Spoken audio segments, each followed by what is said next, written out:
حکومەتی هەرێمی کوردستان تا دوڕادە فەشەلی هێناوە. بەرەبەیانی ڕۆژی 10/11/2020 لە پێشهاتێکی پێشبینیکراودا بە زۆرینەی دەنگی پەرلەمانتارانی پەرلەمانی عێراق بڕیاری بڕینی بەشەبودجەی هەرێم درا. دەسەڵاتدارانی ئەم هەرێمە دەڵێن لە پشتەوە خەنجەرمان لێدراوە، بەڵام وەک تەبگەری ئازادی پێمان وایە ئەم دەسەڵاتە ڕۆژانە خەنجەری ژەهراوی لەگەلەکەی خۆی دەدات. هەر لە هێنان و دەستگیرۆیکردنی دوژمنانی کورد بۆ سەر خاکی ئەم بەشەی وڵاتەوە تا دەگاتە بڕینی قوت و ژیانی خەڵک و سوکایەتی بەسەر جەمچین و توێژەکان و داپلۆسین و دەستگیرکردنی کەسانی ئازادیخواز و بێدەنگکردنی شەقام. وەک تەبگەری ئازادی هۆشداری دەدەین لەوەی تا ئەم دەسەڵاتە لەسەر حکم بێت دۆخێکی خراپتر چاوەڕێمانە و گەلەکەمان ساڵانێکی زۆرە سەبری گرتووە و چی دیکە ئامادە نییە باجی هەڵەی ئەم دەسەڵاتە بدات. هەر بۆیە چیدی حکومداری بەم دەسەڵاتە ناکرێ و دەبێت دەستبەردار ببێت و چیدی کە بیر لە بەدیلی ئەم دەسەڵاتە بکەینەوە و خەڵکێکی دڵسۆز و نیشتیمانی جێگەی دەسەڵاتدارانی ئێستای ئەم هەرێمە بگرێتەوە. هەرکەس دەزانێت بەرپرسیاری یەکەمی شکستەکان پارتی دیموکراتی کوردستانە بە پلەی یەکەم. لێرەدا مەبەستمانە ئەوە بۆ ڕای گشتی ئاشکرا بکەین کە چەندە حکومەت و پەرلەمانی عێراق بەرپرسە لەو مامەڵە خراپانە ئەوەندەش سەرکردایەتی و نوێنەرانی کورد لە بەغدا بەرپرسن. نوێنەر و وەزیرەکانیان لە بەغدا دڕیان زەرد کردوین و زۆر جار لەسەر دزی و گەندەڵی لە کار دوور خراونەتەوە. هەموو پەیوەندی و دیبلۆماسیەت و سیاسەتەکانیان دژی بەرژەوەندی گەلی کورد و خەڵکی باشووری کوردستانە. ئێمە دەپرسین خەڵکی تاکەی باجی هەڵەکانتان بدات. ئەم دەسەڵاتە وەک قومارچیەکی دۆڕاوە هەر ڕۆژە لەلایەکەوە یاری بە چارەنووسی ئەم گەلەوە دەکات. ئێستاش فەرزە لەسەر حکومەتی هەرێم یان دەبێت ژیان و گوزەرانی خەڵکی باش بکەن یاخود دەبێت سەری خۆیان هەڵبگرن. ئێستاش چۆن موچەی خەڵکی دابین دەکەن و لەکوێی دەهێنن دەبێت بیهێنن. چەندین جار لەلایەن هەندێک پەرلەمانتاری دڵسۆزی کورد لە بەغدا داوا لە هەرێم کراوە پابند بێت بە ناردنی نەوتی هەرێم و هەندێک داهاتی دیکە ئاشکرا بکرێت، بەڵام گوێیان بۆ نەگیراوە قسەکانیان بە هەند وەرنەگیراوە. لە ئێستاشدا خەڵکی هیچ هیوایەکی بە چاکسازی و ئیدارەدانی ئەم هەرێمە نەماوە و ڕۆژانە بە دوای یەکتیدا ئەم حکومەت و دەسەڵاتە شکست تۆمار دەکات. هاوڵاتیان جگە لەوەی لەبری پێشخستنی زەهنێتێکی دیموکراتی و پێکەوە ژیان بۆ ئیدارەدانی عێراق و هەرێمی کوردستان بە زەهنێتێکی کلاسیکی نەتەوەپەرستی ساڵانە و مانگانە ئاڵۆزی جۆرا و جۆر لەگەڵ بەغدا دروست دەکەن و لەو ڕێگەیەوە ناکۆکی قەومی و مەزهەبی دروست دەکەن. لەگەڵ ئەوەشدا وا خەریکە ڕوبەڕووی شەڕێکی ناوخۆیی نەخوازراویشمان دەکەنەوە.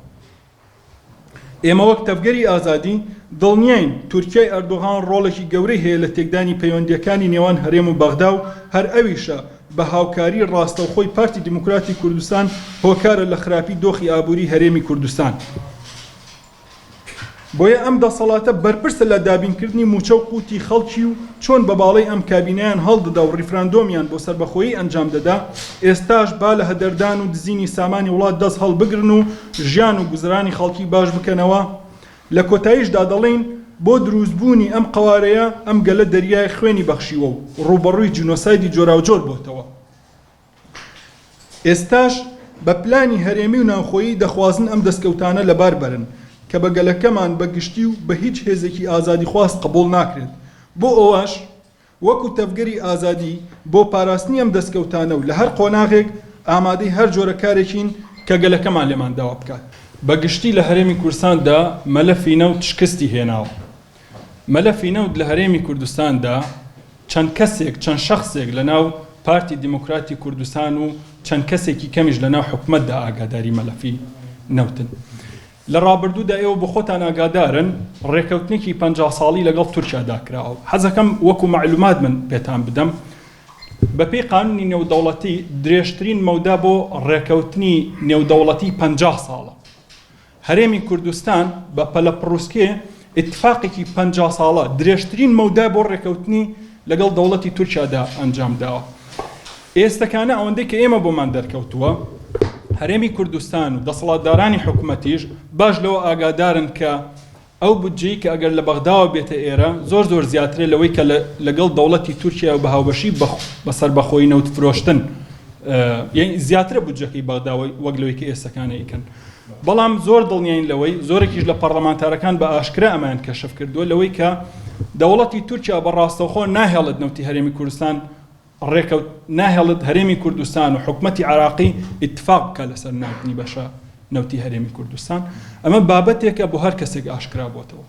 بەداخەوە ئێمە لە چەند ڕۆژی ڕابردوودا وەکو تەبگەری ئازادی لێدوان و هەڵوێستی خۆمان سەبارەت بەو گرژانی کە لە نێوان پارتی کرێکارانی کوردستان و پارتی دیموکراتی کوردستاندا دەربڕی بوو هەڵوێستی خۆمان بە ئاشکرا دەربڕی دوای ئەوەی کە هەرێمی کوردستان بەرەو قەیرانێکی یەک بە دوای یەکدا ئەڕوا کۆمەڵی کێشەی سیاسی و ئابووری و ئیداری زۆر گەورە لە هەرێمی کوردستاندا هەیە دوای ئەوەی کە لە زۆر شتدا لە بابەتی چاکسازیدا لە هەرێمی کوردستان شکستمان هێناوە دوای ئەوەی کە پەرلەمانێکی بە ئیرادەمانی وەک پێویست لە هەرێمی کوردستاندا دوای ئەوەی کە لە ڕووی سیاسیەوە شکستمان هێناوە لە پەیوەندیەکان لەگەڵ بەغداددا لە هەمان ئەو کاتەدا پارتی دیموکراتی کوردستان بە هەماهەنگی لەگەڵ دەوڵەتی تورکیادا کۆمەڵە گرژی و ئاڵۆزیان لە ناو باشووری کوردستاندا دروست کرد ئێمە ئەو کاتە ڕامانگەیان وتمان چی پێویست بێ بۆ ئەوەی کە ئەو گرژیانە هێور بکەینەوە وەکو تەبگەری ئازادی ئێمە ئامادەین لە ناویدا کار بکەین. طبعاً ڕای خۆشمان هەر ئەو کاتە داوتمان دەوڵەتی تورکیا دوای ئەوەی شکستی هێناوە لە هێرشەکانی بۆ سەر پەکەدا بە تایبەتی لە ناوچە سنووریەکانی باشووری کوردستاندا ئێوە بۆ خۆتان نەزانن تورکیا چەند جارێک ئۆپەراسیۆنی کردووە هەم لە باکووری کوردستان هەم لە باشووری کوردستاندا دوای ئەوەی کە لەو ئۆپەراسیۆنانە شکستی هێناوە ئەم گرژیانەی بە پارتی ئەیویز هەڵبگیرتێنێ خۆشبەختانە هەر هەمان کات لایەنە سیاسیەکانی دەرەوەی پارتی دیموکراتی کوردستان لە ناو باشووری کوردستاندا ئەگەر خاوەن هەڵوێستێکی زۆر باشیش نەبوونە تەرەفگیر بە پێچوانەوە بوونە سەبەبی ئەوەی کە گرژیەکان هەندێک کەمتر بێتەوە لە ئێستادا ئەوەندەی کە ئێمە هەز بکەین هەندێک لەو گرژیانە بە تایبەتی لە ڕووی ئەعلامیەوە کەم بۆتەوە بەڵام ئەمە گرنتی نییە بۆ ئەوەی کە لە چەند ڕۆژی داهاتوودا جارێکی تر ئەو گرژی و ئاڵۆزیانە دەست پێ نەکەنەوە.